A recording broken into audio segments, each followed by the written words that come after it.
வணக்கம். இந்த வீடியோவில் டிபிஎஸ் 5 ஏஎஸ்சி 16 எது சிறந்த நெல்னு பார்ப்போம். வீடியோ முழுமையாக பாருங்கள். பிடிச்சிருந்தா லைக் பண்ணுங்கள், ஷேர் பண்ணுங்கள், சப்ஸ்கிரைப் பண்ணுங்கள். முதல்ல டிபிஎஸ் 5 நெல் ரகத்தை பற்றி பார்ப்போம். இது ஒரு 120 நாள் வயதுடைய நெல் ரகமாக இருக்குது. இது எதுலேருந்து எடுத்திருக்காங்கன்னு பார்க்குறப்ப ஏஎஸ்சி 16லேருந்தும் ஏடிடி 37லேருந்தும் கலப்பு நெல்லாக தான் இந்த டிபிஎஸ் 5 எடுத்திருக்காங்க. இது அதிகம் வளராது. ஏசி 16 அளவுக்கு இந்த நெல் ரகம் வளராது. அதனால் என்னதான் காற்றடித்தாலும் இது அவ்வளோ சீக்கிரம் சாய்கிறது இல்லை. ஆனால் சாய்ஞ்சிருந்தது, எங்கள் ஃபீல்டில் சாய்ஞ்சிருந்தது. அது கொஞ்சம் நல்லாவே அந்த தவளை நெல் ரகம் இந்த நெல் ரகம் வளர்ந்துருந்தது. ஒரு சில இடத்துல மட்டும் வயலில் நல்லா வளர்ந்துருந்தது. அந்த தவறு சாய்ஞ்சிருந்தது. அதுக்கு அடுத்ததாக பார்க்குறப்ப மகசூல் பார்க்கணும். மகசூலுங்கிறது ஒரு ஹெக்டருக்கு 6300 கிலோ நம்ம தமிழ்நாடு வேளாண் துறையில் சொல்லியிருக்காங்க மகசூல். ஆனால் சராசரி மகசூலோட இந்த வருஷம் கம்மியாக தான் வந்திருந்தது. எங்கள் வயலை சுற்றி நிறைய பேர் இந்த டிபிஎஸ் 5 இந்த வருஷம் பயிர் செஞ்சாங்க. எல்லாமே நல்ல சிறந்த ஃபீல்டு தான். ஆனால் இந்த வாட்டி அந்த சராசரி மகசூலையே கொஞ்சம் தொட முடியல. கொஞ்சம் கம்மியாக தான் இருந்தது. ஒரு 200 கிலோ 300 கிலோ கம்மியாக தான் இருந்தது ஒரு ஹெக்டருக்கு கனெக்ட் பண்ணுறப்ப. ஏன்னா வெயில் தாக்கம் இந்த வருஷம் அதிகமாக இருந்தது போன வருஷத்தோட. அதனால் கொஞ்சம் பாதிச்சிருக்குன்னு நினைக்கிறோம். அதுவும் இல்லாமல் ஆரம்பத்திலே பயிரும் கொஞ்சம் தேங்கி வந்துருச்சு.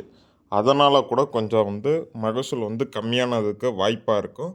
முதல் காரணமாக பார்க்குறப்ப ஒரு வாரம் நெல் வெயிலில் கடந்ததாக இருக்குது. அதுக்கு அடுத்ததாக பார்க்குறப்ப பயிர் தேங்கி வந்தது. அதனால தான் மகசூல் போன தரக்கையோட இந்த தரக்கை ஒரு ஏக்கருக்கு கணக்கு பண்ணுறப்ப 2 மூட்டையோ 3 மூட்டையோ கம்மியானதுக்கு காரணமாக இருக்கும். அதுக்கு அடுத்ததாக நம்ம கூலம் பார்க்குறப்ப கூலம் ஏசி 16 அளவுக்கு இதில் கூலம் கட்டலை. ஏன்னா கொஞ்சம் குட்டை பயிர்னால அதோட கொஞ்சம் குட்டையாக தான் வளர்ந்தது. அதனால் கூலம் கொஞ்சம் கம்மியாக தான் வந்திருந்தது. இப்போ ஒரு அரை ஏக்கருக்கு கணக்கு பண்ணுறோன்னா சும்மா கணக்குக்கு ஒரு 50 சுற்று சுற்றுதுன்னா இதில் கணக்கு பண்ணுறப்ப ஒரு 45 சுற்று தான் சுற்றுது. அது மாதிரி நாங்கள் கணக்கு பண்ணோம்.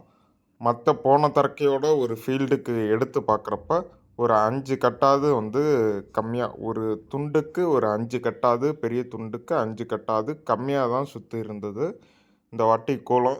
ஏன்னா கொஞ்சம் சுற்றினவங்களே சொன்னாங்க போன வாட்டியோட இந்த வாட்டி பயிர் கொஞ்சம் சின்னது, அதனால தான் கூலமும் கம்மியாக இருக்கும் அப்படின்னு சொல்லியிருந்தாங்க.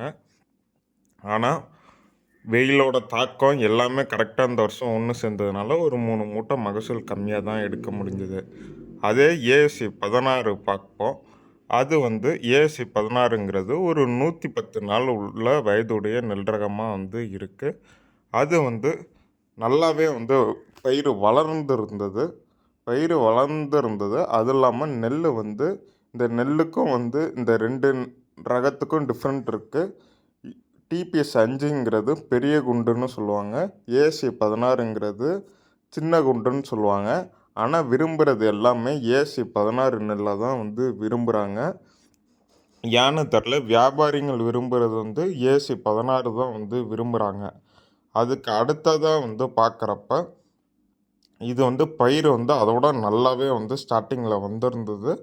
அதுக்கப்புறம் இதுலேயும் இலை சுருட்டு புழு, தண்டு தலைப்பான் பாதிப்பு அதே மாதிரியே தான் இருந்தது.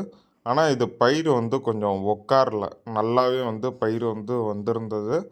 அதுக்கு அடுத்ததாக பார்க்குறப்ப இது மகசூல் பார்க்குறப்ப ஒரு ஹெக்டருக்கு 5600 கிலோ மகசூல் வந்திருந்தது. இதை இந்த மகசூலை தாராளமாக ரீச் பண்ண முடிஞ்சுது. போன வருஷம் இந்த 5600 கிலோங்கிறது ஒரு ஹெக்டருக்கு கணக்கு பண்ணுறப்ப எடுத்தோம். இன்னொரு ஹெக்டருக்கு கணக்கு பண்ணுறப்ப கொஞ்சம் கம்மியாக தான் எடுக்க முடிஞ்சுது. ஏன்னா அது கொஞ்சம் நிலம் சரியில்லாத மண். நல்ல மண் உள்ளதில் இந்த சராசரி மகசூலை தொட முடிஞ்சுது. கூலமும் இதில் நல்லாவே இருந்தது. இந்த ஏசி 16 பொறுத்தளவுக்கு இந்த ரெண்டுக்கும் நம்ம கனெக்ட் பண்ணுறப்ப ஒரு ஏக்கருக்கு கணக்கு பண்ணோன்னா ஒரு 32 மூட்டை 33 மூட்டை வந்து மகசூல் வந்து வந்திருந்தது. போன தரக்கு கூட வந்து ஒரு மூட்டை வந்திருந்தது. ஒரு 34 மூட்டை வந்து வந்திருந்திருக்கு. இந்த வருஷம் குறைஞ்சபட்சமாக ஒரு ஏக்கர் கணக்கு பண்ணுறப்போ பார்க்குறப்போ ஒரு 30 மூட்டை தான் ஒரு ஏக்கரில் வந்து வந்திருந்தது. அதுதான் வந்து அந்த ஒரு 3 ஏக்கரில் கொஞ்சம் வந்து நல்லாவே அடி வாங்கியிருந்தது. 30 தான் வந்து வந்திருந்தது. எதனாலன்னு வந்து தெரியலை. பயிரோட உட்காருதல் காரணமாக ஸ்டார்டிங்கில் அதுக்கு தகுந்த மாதிரி உரமும் வந்து கொண்டு போணுச்சு. அதனால தான் உள்ள பயிரையும் சேர்த்து கொண்டு வர முடிஞ்சுது. அடுத்ததாக நம்ம வந்து நெல் வந்து இப்போ விலையை பார்க்குறப்ப நெல் கொள்முதல் நிலையத்தில் பார்க்குறப்போ 1600 வந்து சம்திங் வருது. நம்ம ஒரு மூட்டை 80 கிலோன்னு கணக்கு பண்ணுறப்போ 1600 வந்து வருது. மற்ற இது வந்து வெளியே பார்க்குறப்ப ஒரு 200 வந்து கம்மியாக தான் வந்து கேட்குறாங்க. ஏன்னு தெரில. இந்த வருஷம் வந்து வெளியே கேட்குறப்ப 1400லேருந்து 1450 வரையும் தான் கேட்குறாங்க. நம்மளே டேரெக்டாக போய் மில்லில் வந்து கொடுக்கணுன்னா ஒரு 1500 வரையும் தரதா வந்து சொல்கிறாங்க. அதனால் அதிகம் வந்து விவசாயிகள் அதிகம் நெல் கொள்முதல் நிலையத்துக்கே போகிறாங்க. அதுவும் இல்லாமல் அங்கே போய் ஒரு வாரம் காத்திருக்க வேண்டியதாக வந்து இருக்குது. அது கொஞ்சம் ஸ்பீடாக பண்ணால் இன்னும் வந்து நல்லாவே இருக்கும். மழை வராத வரையும் நல்லது. வீடியோ பிடிச்சிருந்தா லைக் பண்ணுங்கள், ஷேர் பண்ணுங்கள், சப்ஸ்கிரைப் பண்ணுங்கள்.